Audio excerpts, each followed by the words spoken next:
Assalamualaikum warahmatullahi wabarakatuh. Saya mau menjawab pertanyaan-pertanyaan yang sudah masuk terkait sistem keuangan syariah. Pertanyaan pertama dari Laila, prinsip-prinsip seperti apa yang terdapat dalam permintaan Islam?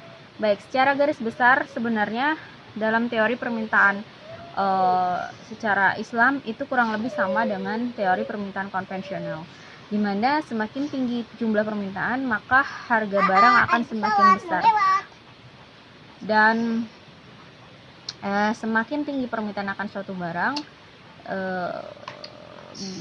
itu akan menyebabkan terjadinya penaikan atau peningkatan harga barang tersebut. Nah, jadi di sini dalam Islam itu dibatasi oleh prinsip-prinsip tertentu, di mana setiap masyarakat tidak boleh atau seorang muslim tidak diperkenankan untuk melakukan permintaan terhadap barang secara berlebihan. Karena dalam Islam itu terkenal dengan mubazir. Jadi setiap permintaan barang kalau di dalam Islam itu harus sesuai dengan kebutuhannya, dan juga harus sesuai dengan apa yang menjadi keperluannya, bukan yang menjadi keinginannya gitu. Jadi prinsip-prinsip yang membatasi itu adalah supaya manusia, dalam hal ini muslim, tidak bertindak berlebihan dalam hal permintaan barang. Dalam Islam juga dilarang kita melakukan permintaan yang besar dengan tujuan untuk menyetok barang. Kayak sekarang kan lagi rame-rame nyetok kayak APD, masker, hand sanitizer, and yang lainnya gitu ya. Dalam Islam itu tidak diperkenankan. Jadi permintaan terhadap barang yang tujuannya untuk ditimbun atau di stok dalam Islam tidak diperbolehkan. Dan saya rasa juga secara hukum negara juga penimbunan itu juga tidak diperbolehkan. Oke, jadi ada prinsip-prinsip itu yang harus ditaati oleh seorang muslim ya. Jadi nggak bisa sembarangan melakukan permintaan. Yang pertama tadi adalah permintaan yang dilakukan berdasarkan kebutuhan, tidak boleh berlebihan. Yang kedua, tidak boleh melakukan permintaan dengan tujuan untuk menyimpan atau menyetok atau menimbun barang tersebut yang nantinya akan dimanfaatkan atau digunakan atau lepas saat harga barang itu naik. Karena dengan cara menimbun maka akan terjadi kelangkaan akan barang tersebut. Kelangkaan akan menyebabkan harga barang akan meningkat, dan kemudian barang yang sudah kita stok kita lepas saat harga itu meningkat, harga itu berkali-kali lipat, dan kita tujuannya ingin mendapatkan keuntungan yang berlipat ganda pula gitu ya. Nah, itu juga dilarang. Nah, mungkin itu yang disebut dengan prinsip-prinsip yang tidak diperkenankan dalam Islam dalam hal teori permintaan. Kemudian pertanyaan selanjutnya dari Rere. Oh, sama ya, Rere pertanyaannya sama. Kemudian pertanyaan sebentar.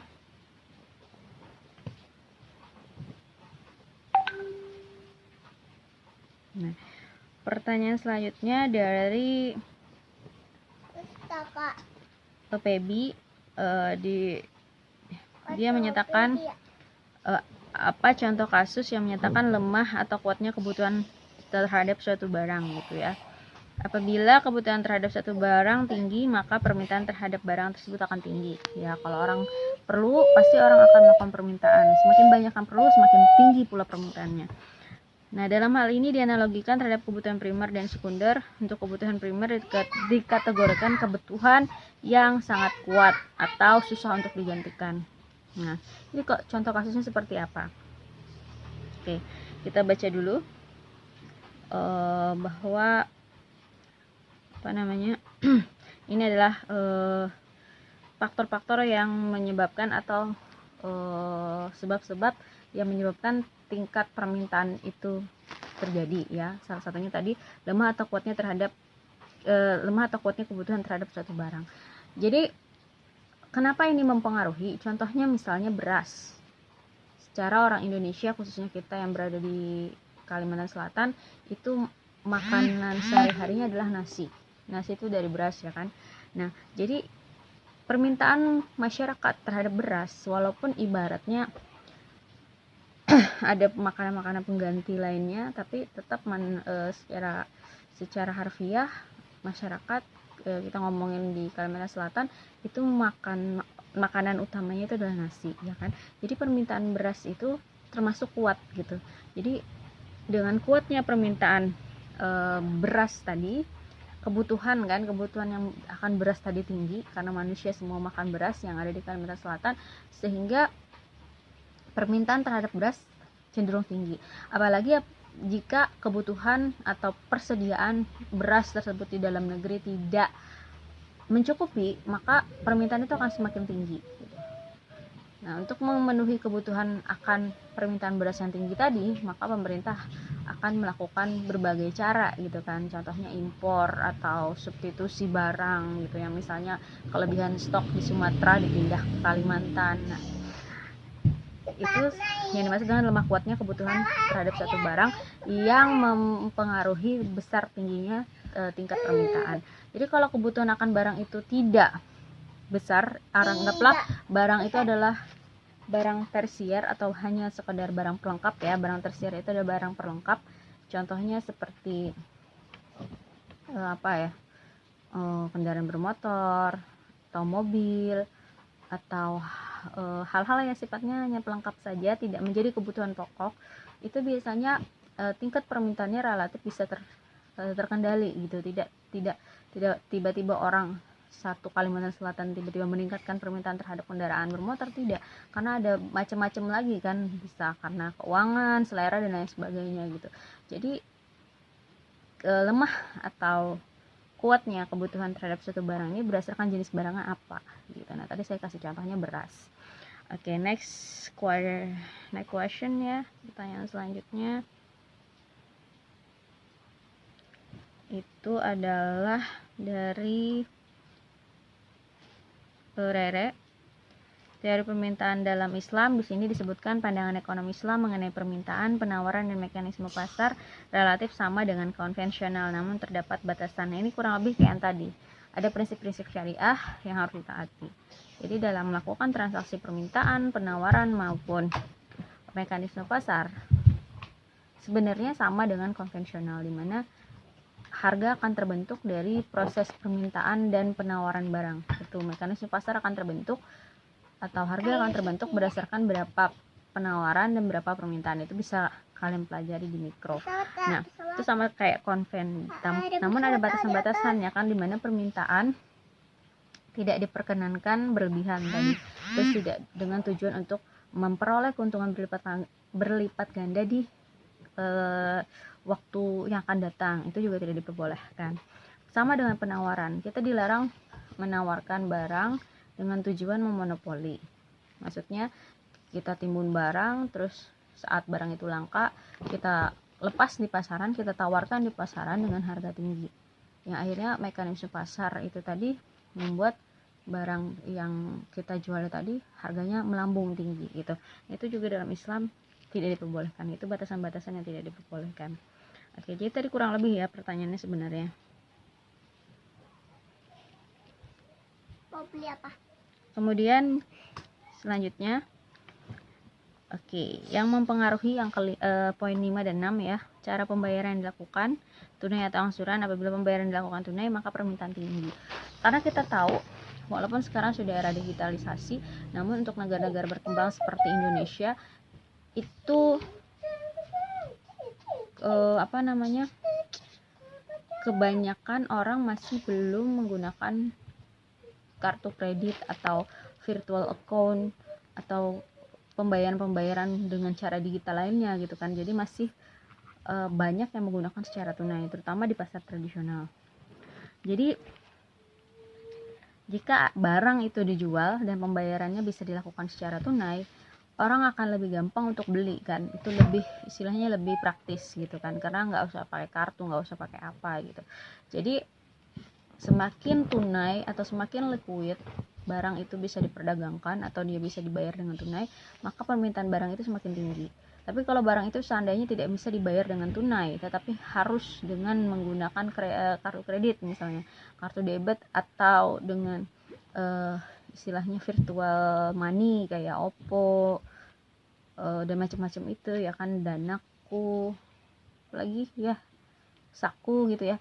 Nah, kalau pakai itu karena orang terbatas tadi ya, karena mungkin orang tua tidak akan bisa menggunakan itu, anak kecil juga tidak bisa menggunakan itu, orang-orang yang tidak mengerti itu orang-orang dari kampung yang notabene mereka tidak menguasai secara langsung apa sih namanya, kemodernan era pembayaran saat ini, susah untuk menggunakan itu. Jadi kalau tiba-tiba harus beli barang dengan menggunakan sistem itu, permintaan akan barang tersebut secara otomatis akan menurun gitu, dibanding dia harus bayar tunai. Kalau bayar tunai semua orang bisa melakukannya gitu kan, baik mereka yang melek digital atau tidak gitu, mereka bisa menggunakan kalau itu harus dibayarkan dengan tunai. Kemudian besarnya biaya transaksi.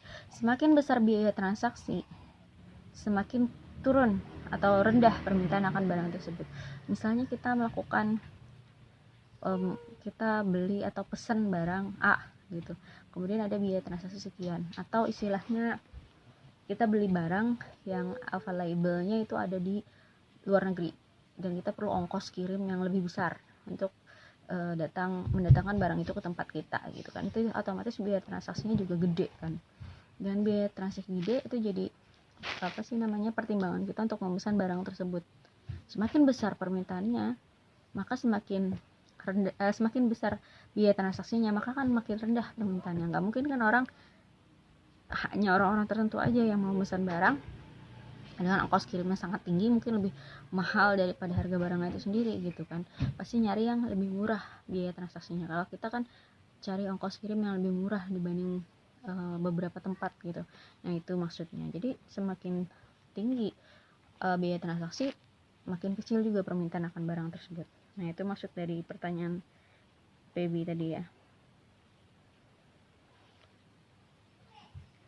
Selanjutnya pertanyaan dari Novita. Oke. Nah, aturan Islam melarang seorang muslim memakan barang yang haram kecuali dalam keadaan darurat, di mana apabila barang tersebut tidak dimakan maka akan berpengaruh terhadap muslim tersebut. Jadi itu muslim tersebut ya pertanyaannya. Jadi istilahnya maksudnya di sini, seandainya kita harus di hutan gitu kan, kita ada di hutan dan di sana tidak ada makanan lain kecuali ada mohon maaf hewan babi misalnya gitu kan. Nah secara barang atau secara benda, babi itu adalah haram, tidak diperkenankan untuk dimakan. Tapi jika tidak dimakan maka akan mempengaruhi kita gitu, yaitu kita bisa aja mati karena tidak ada makanan sama sekali, mati kelaparan gitu kan. Maka dalam Islam memperbolehkan kita memakan babi, tapi itu tidak boleh istilahnya untuk memuaskan, hanya untuk apa sih namanya, menghilangkan rasa lapar aja. Jadi kalau sudah rasa lapar hilang maka harus dihentikan, tidak boleh enak nih lanjut sampai habis gitu, itu artinya memuaskan, itu tidak diperbolehkan. Jadi kita diperbolehkan mengkonsumsi atau memakai barang yang haram apabila itu kalau tidak kita pakai, tidak kita gunakan akan mendatangkan mudarat bagi kita sendiri gitu. Misalnya kayak obat, kita harus makan obat yang ternyata ada kandungan benda haram. Tapi kalau kita nggak makan obat itu, kita akan mati atau kita akan mengalami sakit yang luar biasa.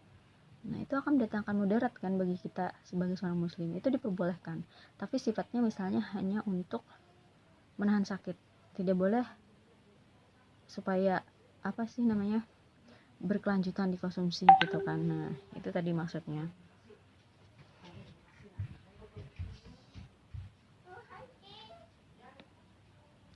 Kemudian pertanyaan dari Fauzi, dalam ajaran Islam orang yang punya banyak uang tidak serta-merta diperbolehkan untuk membelanjakan uangnya untuk membeli apa saja. Jadi ada batasan anggaran, budget constraint, belum cukup dalam membatasi konsumsi.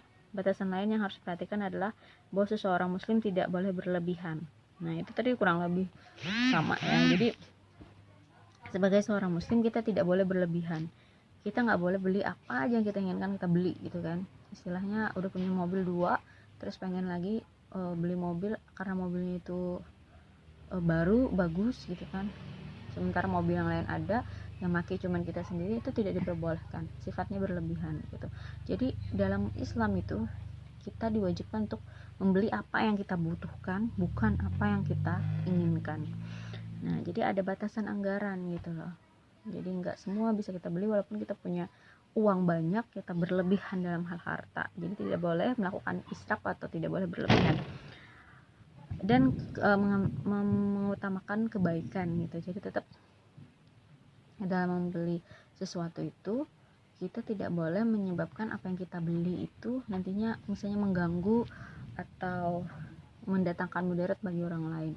Misalnya kita beli motor balap yang suaranya nyaring sekali, terus kita pakai keliling-keliling komplek gitu kan, mengganggu orang mau istirahat, mengganggu orang beribadah. Nah, itu tidak diperbolehkan dalam Islam.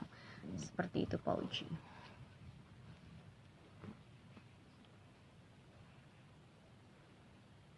Lagi enggak? Oke, jadi itu tadi semua pertanyaan sudah saya jawab. Mudah-mudahan bisa terpuaskan. Mohon maaf baru bisa menjawab sekarang. Sampai jumpa dan selamat ketemu di e-learning.